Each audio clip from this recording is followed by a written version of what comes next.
Hi, everyone. Welcome back to Run with Allie Live. It is May 10th, and I cannot believe we are already almost in the middle of May. Can you, Allison? No, I'm actually completely surprised that time flies. And I say that every month, but it seems to be flying definitely for me. Yeah, it's flying for me too, but warm weather is underway, so I'm excited about that. I'm sure you are As am too. I. Oh yeah, it's been a cold, dreary spring over here on the East Coast. So I'm happy seeing that it's 70s and sunny out now.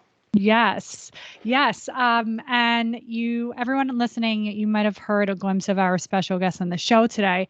But before we formally introduce her, I want to tell you about the podcast for those of you new. And for those of you returning, you already know if you're not subscribed to the show yet, please hit the follow plus button in Apple Podcasts. So, Run with Allie Live, I bring together individuals from conversations discussing where running has taken them through different walks of life. This show seeks to empower other aspiring runners and running aficionados looking to leap their fitness through stories told by the show's special guests. Too many runners lack the confidence to make personal breakthroughs. Imposter syndrome, poor training, and other setbacks prevent any runner from being the best runner they could be. Excuse me. So here we bring together the best guests around to help you confide in your running. Without further ado, I bring to you the CEO of Peak Performance, a phenomenal new running brand who created an amazing InfinitiLoop, which is a very high-tech piece of gear and great for night running, early morning running, especially for us women who are running in the dark and just trying to stay safe and train for a marathon and have fun out there. So Allison, welcome to the show. Thank you so much, Allie. So glad to be here. Yeah, I'm so happy to have you here. Thank you. And I know I briefly introduced Peak Performance and the InfinitiLoop, but I would love you to tell us more about yourself, the brand, and how InfinitiLoop could benefit runners. I know that's like a threefold question Oh right no. there, but yeah, I take can it away. definitely tackle it all. So yeah, so my name is Allison Tully. I'm down here in Virginia, right outside the Washington, D.C. area. And a little background about me. I've been running probably for about 15 years or so now. I was a competitive athlete growing up, played college lacrosse for all of about 1 year because then it stopped being fun. And my dad always told me when it stops being fun, stop doing it. But I needed to do something to stay active, and he had been running, so I was like, well, maybe I'll try this running thing, and ended up finding out that I was kind of okay at it. So that progressed into, half marathons, marathons, ultra marathons, triathlons, and I'm actually training for my first Ironman right now. So that's another hill to clobber and everything. But in my running, one of the things that, I learned was, safety is key. And I've had, people I knew growing up who, not even in running, just crossing the street, would get hit by a car or hurt. Unfortunately, some of them didn't make it, which isn't fun. And, I would always run a lot of times super early in the morning, like at 3 or 4 in the morning, just because I had to run and then commute to work. And it was dark out and not always in well-populated areas. And I would wear my headlamp, I would have other lights on my wrist and a yellow reflective vest. And I didn't want to spend too much money at the time because I was a newlywed and we just bought a new house. So I would find like a $10 simple thing to put on and everything. And I had all this stuff on, and my husband would always laugh and say, "You look like a Christmas tree." And I was like, perfect. That's what I'm going for, because, we live right off of a highway and people are coming on and off there really quickly. And, there's some close calls, and drivers aren't always looking for people. They're inherently thinking car, car, car. And after a while, as I was running, and I was getting faster, I was starting to get really annoyed with all the extra gear I was wearing. But I also didn't want to get hit by cars. I wanted them to see me. I wanted to see them and everything like that. Um, and over time, I still wore this stuff. And then when we moved to a new area a few years ago, I started running with another group of friends, and we would still get up early in the morning. They too would wear all their safety gear. And oftentimes they were starting to run into the same frustrations that I would, like too much gear, it's all tangled, it's heavy. we were running faster. There were some days we weren't running faster, but you still don't want to feel bogged down. You like just getting out there, run, feel free, but not feel like you have like, a rucksack on your back, running with you. And one morning we're getting ready and one of my friends is trying to put on one of her pieces of gear and it's tangled, it's twisted, and she had twisty ties on it to try to get it on. And she finally just took it, just threw it on the ground and said, I'm done with this. Whatever, I'll just use your lights. Let's go. She's also dressed in all black. Like it was a winter run, so it was the black tights, black top, and everything. And I actually don't think she was wearing a headlamp either, but she had nothing. And she just takes off and starts going towards the main road. We'd all started in a parking lot at a local Starbucks, and we're like, a quick run after her because no one's going to be able to see her. But as we started running, I was like, well, yeah, why don't we just consolidate everything into one thing? Because I don't like wearing a headlamp, but I call it like, well, it's not a necessary evil. It just would give me headaches, and kind of like running with a handheld water bottle. I don't like running with that, but I do because I need to stay hydrated. And we're running, and I was kind of like watching all my friends and seeing all their gear, and I was like, yeah, why don't we just combine everything so that it isn't frustrating to wear, it isn't annoying to wear, you don't realize you're wearing it, hopefully, and it's just a simple click, put it on and go, instead of having to put on all these different things. Like I had some of my friends were actually wearing like 2 sets of headlamps and then one around their chest, and then like these the handheld lights and everything, and some of them got these arm lights, which are all great, don't get me wrong, but why don't we just combine it into one thing that isn't annoying to wear? So that's why I came home, and my husband, he was up and he asked, how was my run? I was like, I've got an idea, but I need you to tell me if it's actually going to work. And so I pitched it to him, and he's like, yeah, I actually think that can work. So he started getting to designing my idea, and that's where we are today. Yeah, that's amazing. Thank you for sharing all of that. And I love the story just behind how the idea behind the Infinity Loop came about. It's actually, I think about the Christmas tree and lighting yourself up at like, Yeah. good for you for getting up, by the way, at 3, 4 a.m. Oh, yeah. But the things some people have to do, and that's like me in the summer, it gets so hot. I'm doing tempo runs at 4 a.m. and Yeah. because it's the only time where it's like bearable. Yeah. And just running a tempo run with like all this stuff on, Yeah. it's just not going to bode well. No. So when you came home and I know you developed a prototype, or you and him developed a prototype, and you were pitching this to manufacturers. Like, can you talk a little bit about like that process and what it was like, just for some of the listeners on here to, for you to understand that, nothing is linear, nothing's perfect. And, the guests on here, they all put in like very, very hard work because they're passionate about what they're doing. And so, Allison, I would love for you to just share a little bit about that. Absolutely. I definitely went into the process having done a lot of research of like, when you have this idea, what in the world do you do next? Fortunately, with my husband being an engineer, he knew some of the steps with like, hey, you need a proof of concept, a prototype. So he and another friend, and they're still playing around with it down in our basement where our like workstation is. They have a 3D printer, and they were, doing all the CAD designs on the computer and doing all the 3D printing. And while they were doing that, in the meantime, I was approaching different manufacturers with the drawings and the CAD drawings, and then we were getting the actual prototypes and proof of concepts out to like effectively send to them and say, haha, make this. Definitely not as easy as, you would think, where you would just be like, hi, manufacturer, please go make this for me. And they're like, yes, absolutely. A random person who's not backed by a giant corporation will make this for you. So sometimes, you're not always going to get that, call, that email, or that a knock on the door answered. And I originally said, I absolutely want this made in the US, go USA. But the manufacturers I reached out to, there weren't too many actually, which I was surprised. And I'm on Google just saying light manufacturers, like Googling that, but I didn't hear back from anyone. And I didn't take it as a personal offense at all. Again, it's just I'm some random person not backed by a corporation just saying, hey, I want to ask about this. Is that going to be a big income thing for them? Probably not. So then we started reaching out to some of the people who would be like in an event help group or something. But it was cost prohibitive. It might have been, great because they have the connections with manufacturers and they know how to prototype and process. But, we were getting, pretty steep estimates for creating the prototype. And we were like, well, no, we have the prototype. We don't need to do that. And they're like, no, we'd have to redo it. And I was like, okay, this isn't going to work.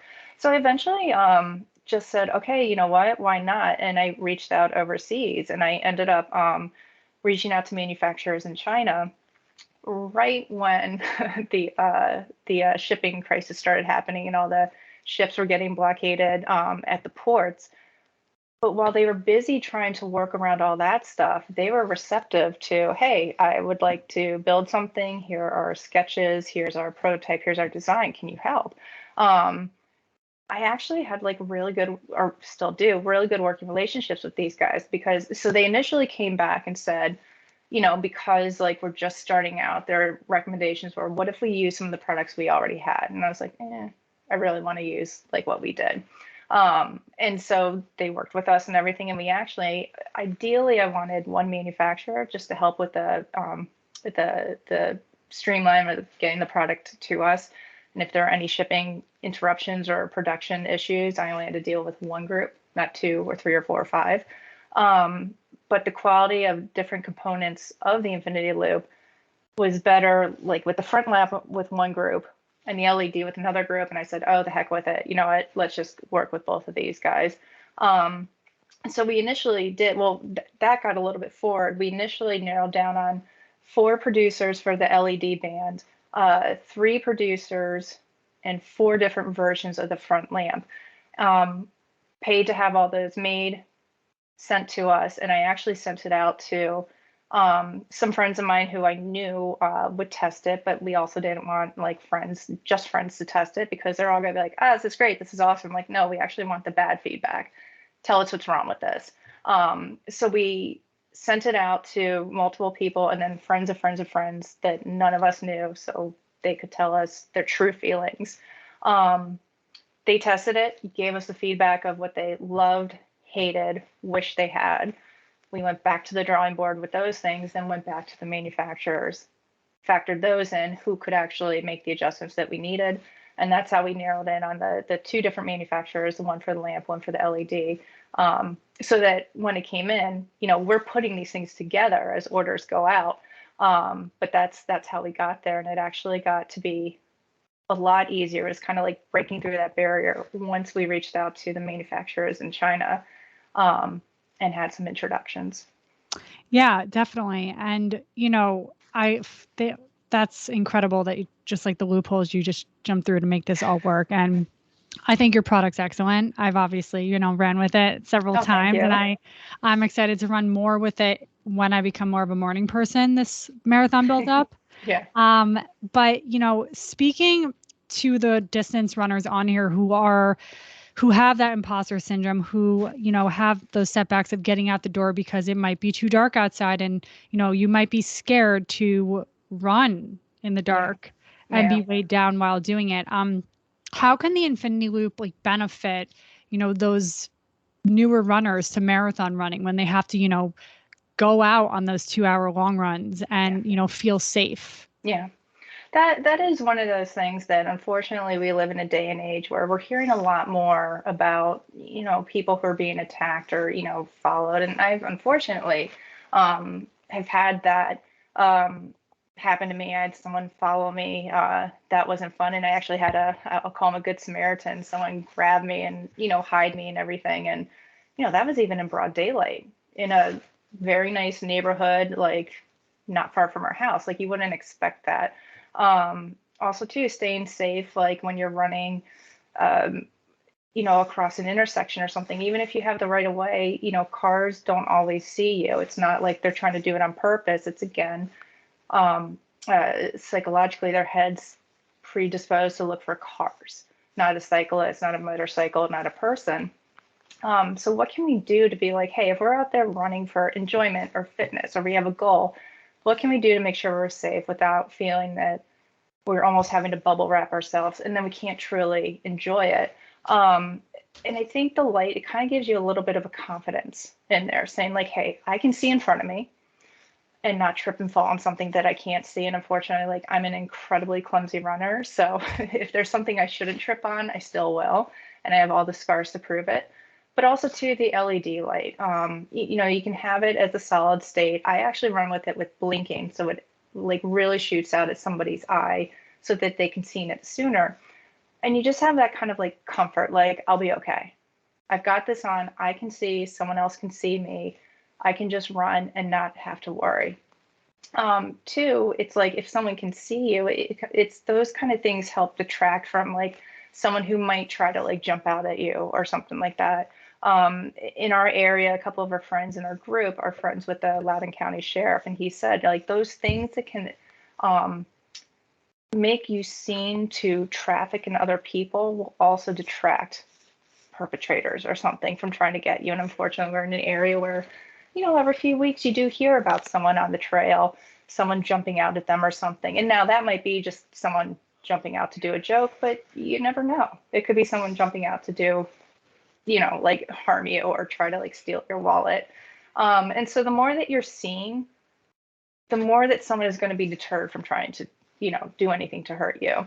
But then I think one of the most important things too is, you know, it's sometimes worrisome when you get out there on the roads and you have traffic around there and you have cars whizzing around you. If you know that they're going to be able to see you sooner and be able to slow down sooner and faster, it's going to be mutually beneficial. No driver ever wants to hit a pedestrian. No pedestrian ever wants to get hit by a driver. So it gives you that comfort, that peace of mind that, hey, I'm doing everything I can. If something happens, I'm not going to say, you know what, I really should have worn that vest or these lights or anything like that. You can say, I did everything I could to run safely. And then you can get out the door and not have to worry. So especially in those mornings when it's like pitch black, maybe there aren't too many street lights, how can you still go out there and run? Or at the end of the day, if you're bogged down all day working like me tonight, my run is going to be at night. I'm not going to say, oh, I can't run outside now. It's beautiful, but it's pitch black. I can't see anything. No one's going to see me. I don't want to get hit.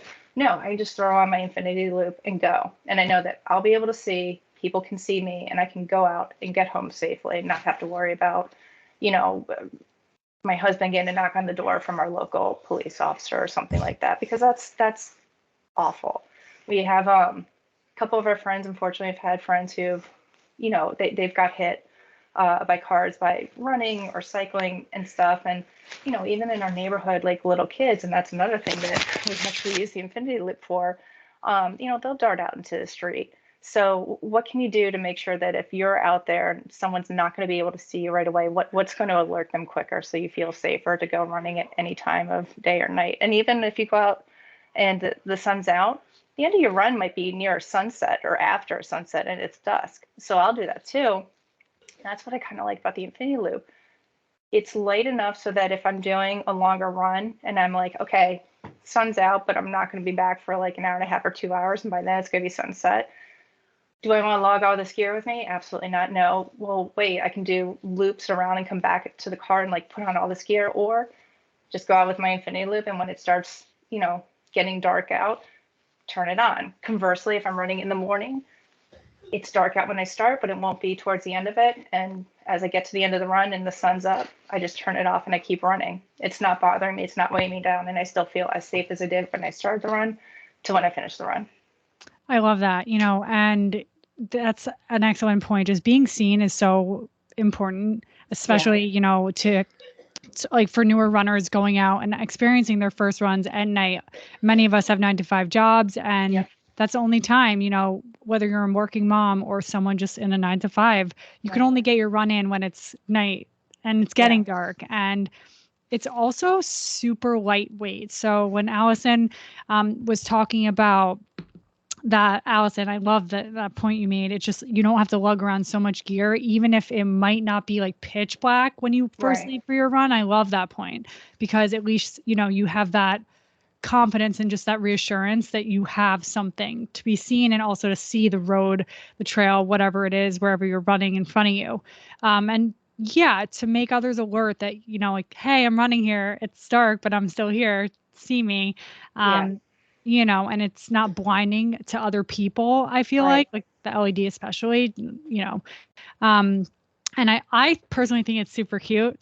I think it's a super cute way to, kind of like safely light yourself up, and it's not heavy. Those two Yeah, things are what attracts like honestly like me to the belt aside from the safety aspect.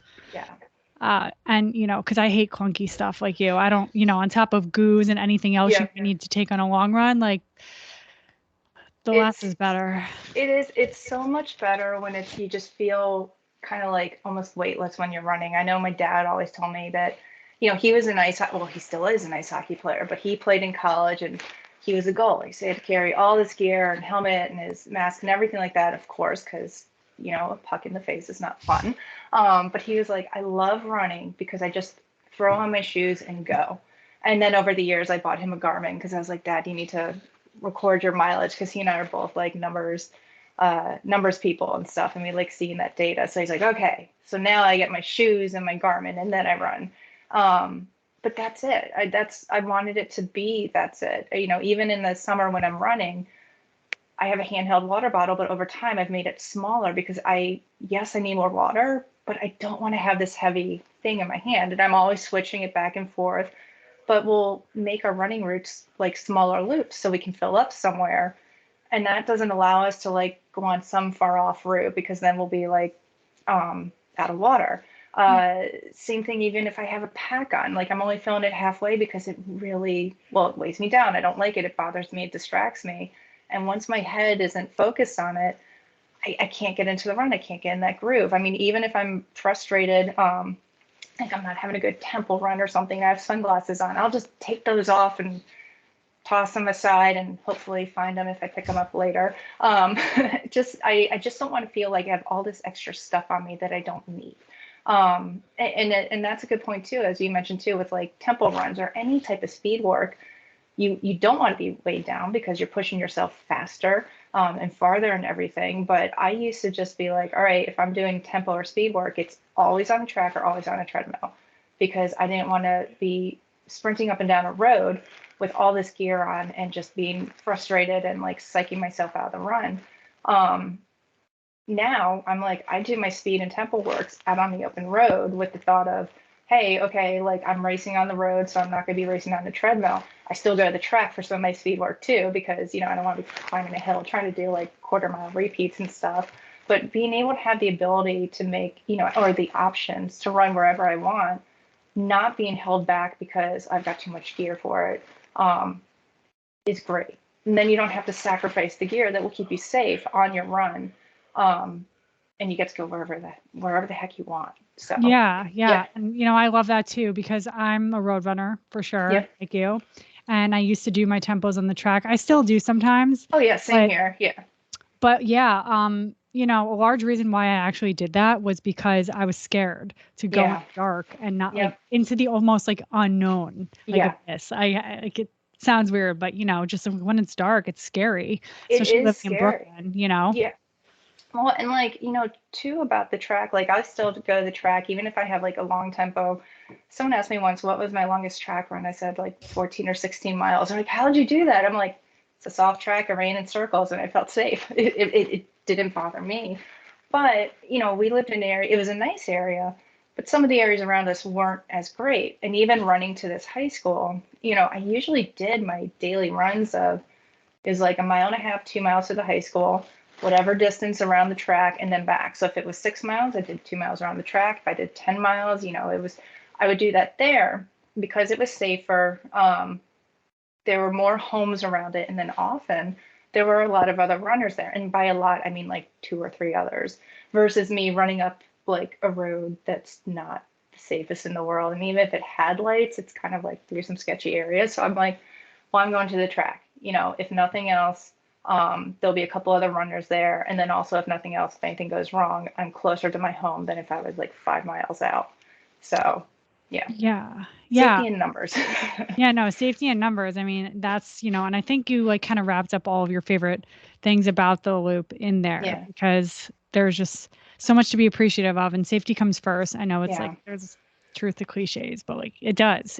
Yeah, very true. Very true. So, Yeah. And, so I mean, I thank you for just being so thorough and just sharing so much in such a oh, you're condensed period welcome. of time. And I'm excited to just, experience more of the loop and yeah, maybe, share it with athletes listening to the show and some of my athletes that I coach and just the running community, because I think it's really great. And there's nothing like it. That's awesome. I'm glad to hear that. And I was just going to add one more thing about the safety thing with it. Yeah. Um, when we lived in this old area, I actually used to run. It's a great product. Um, it was a handheld like pepper spray, and it had the wrap around the wrist, and I would run with that. But after a while, you're like, oh, this is on my hands. I actually now Velcro wrap it around the loop, and I like just tuck it into the side of my pants or shorts, so it's there. I can rip it off. Knock on wood, haven't had to use it yet or anything. But that's one of the other things too. You can still take other things to protect yourself if something bad were to happen, but you're kind of like blocking all things to say, hey, someone I know, like I have maps of where I'm running, and my husband knows like which route I'm doing. So he's aware if I'm, gone, where could I be? If there's a bad guy out there, I should be okay. And I can see anything around me, and then people can see stuff around me too, all with the InfinitiLoop. So having unfortunately been hit by a car twice, and I've had some shady characters like kind of follow. It's like, it's very important, not only for females but males too. Like stay illuminated so you can really feel like you can get out there and run at any time of day or night while feeling safe and knowing that you're going to be able to come back home to your family and friends. Yes, that's because they love you and they'll miss Yes. you if, Oh, exactly. Yeah. something happened. Yeah. Yeah, I love that. And just, yeah, having the confidence to go out and do it and enjoy the process. So Enjoy the process indeed. yeah.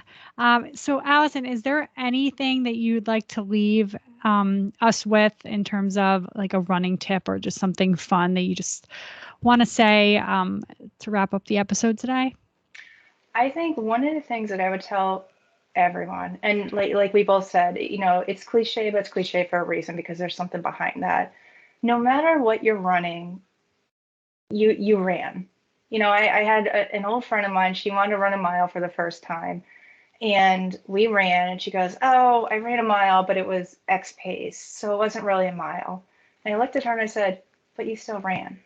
Like, don't worry about your paces or distance or anything. If you just get out and run, even run for 30 seconds and then walk and run for another 30 seconds, you still ran." And when I started running, I was a goalie in lacrosse. I didn't have to run. Half the reason why I loved playing goalie.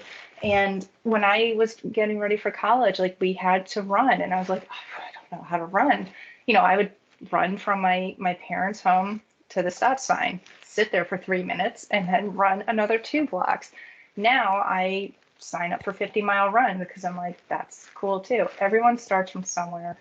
Don't knock yourself for where you think you should be for running. Just get out there and run. You find so much freedom in it, fresh air in it, and it's a good escape for you. So don't let that fun, good escape be something that you're beating yourself up for. Whether you ran for 10 feet, 10 miles, 100 miles, you ran, and enjoy that. Put a smile on your face because not everyone can, but you can. Wow, that was very inspirational. And honestly, I mean, yes, I love that you said all those things because that all of them couldn't be more true. I think comparison's the thief of joy, and just thinking that you're not good enough, if that even exists. Yeah. What is that? Like what, like, yes, people, actually that's one of the things I tell myself on those hard tempo runs like you, like when you said you threw your glasses off. Yeah. I'm like, I get to do this. Not everyone can if I'm just, hauling butt down a road. So yeah, I really love those takeaways. Thank you so much for sharing them. They're super relatable. Thank you, Allie. I'm glad to hear that. Yes. And, thank you so much for taking the time out of your busy schedule. I know you are working so many hours, so it really means a lot to me and the listeners on here. And to everyone listening, Allison's information is going to be in the show notes. So you'll be able to reach out to her and be cognizant of her time, please, and respect it. And, for those of you that are new on the show, just a friendly reminder again, please subscribe on whatever platform you choose to listen on. And in Apple Podcasts, please press the follow plus button. I will see you next week with a new special guest. Thank you so much. Thank you again, Allison, and have a great day. Thank you.